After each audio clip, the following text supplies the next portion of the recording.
মার্কিন president Donald Trump দক্ষিণ Korea থেকে আমদানি করা পণ্যের উপর 15% শুল্ক আরোপের ঘোষণা দিয়েছেন। একে তিনি পূর্ণাঙ্গ ও সম্পূর্ণ বাণিজ্য চুক্তি হিসেবে অভিহিত করেছেন। যুক্তরাষ্ট্রের সঙ্গে চুক্তি করার জন্য দেশগুলোকে বেঁধে দেওয়া 1 আগস্টের সময়সীমার ঠিক একদিন আগে এই ঘোষণা এলো। এই সময়ের মধ্যে চুক্তি করতে না পারলে দেশগুলোকে চড়া শুল্কের মুখে পড়তে হবে। চুক্তি না হলে দক্ষিণ কোরিয়াকেও 25% শুল্ক দিতে হতো। ব্রাজিলের উপর 50% শুল্ক আরোপের নির্বাহী আদেশে সই করেছেন ডোনাল্ড ট্রাম্প। দেশটি থেকে আমদানি পণ্যের উপর উচ্চ শুল্ক আরোপ ইস্যুতে আগেই সতর্ক করেছিলেন যুক্তরাষ্ট্রের প্রেসিডেন্ট। এদিকে ব্রাজিল হুমকি দিয়ে জানিয়েছে যুক্তরাষ্ট্র কর্তৃক আরোপিত যে কোনো শুল্কের পাল্টা পদক্ষেপ তারা নেবে। চীনের পর যুক্তরাষ্ট্র ব্রাজিলের দ্বিতীয় বৃহত্তম বাণিজ্য অংশীদার, তাই এই শুল্ক বৃদ্ধি দক্ষিণ আমেরিকার দেশটির উপর বড় ধরনের প্রভাব ফেলতে পারে। এই মাসের শুরুতে অবশ্য ট্রাম্প বড় শুল্ক আরোপের হুমকি দিয়েছিলেন।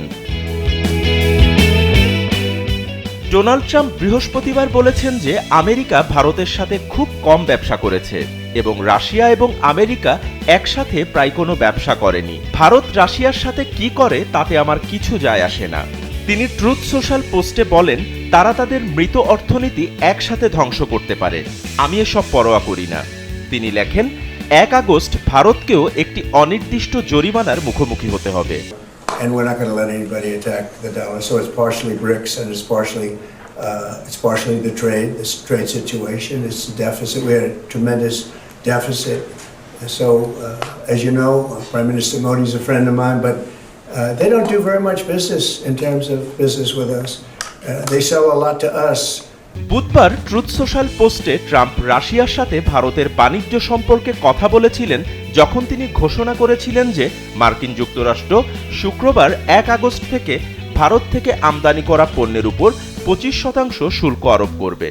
ট্রাম্প বলেছেন যে ভারত সর্বদা তাদের সামরিক সরঞ্জাম এবং জ্বালানির একটি বিশাল অংশ রাশিয়া থেকে কিনছে, যা ভালো নয়।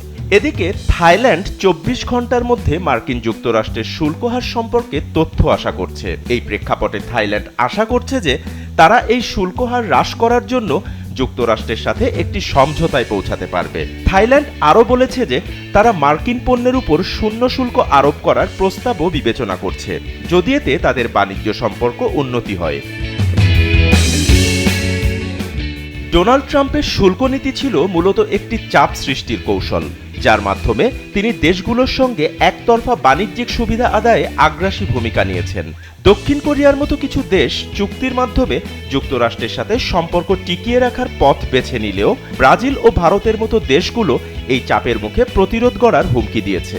থাইল্যান্ডের মতো কিছু রাষ্ট্র সমঝোতার পথ খুঁজছে। এই ঘটনাগুলো স্পষ্ট করে যে বৈশ্বিক বাণিজ্যে যুক্তরাষ্ট্রের প্রভাব থাকলেও ট্রাম্পের শুল্কের কূটনীতি বিশ্ব অর্থনীতিকে এক নতুন অনিশ্চয়তার দিকে ঠেলে দিয়েছিল, যেখানে শক্তি চুক্তির মূল শর্ত।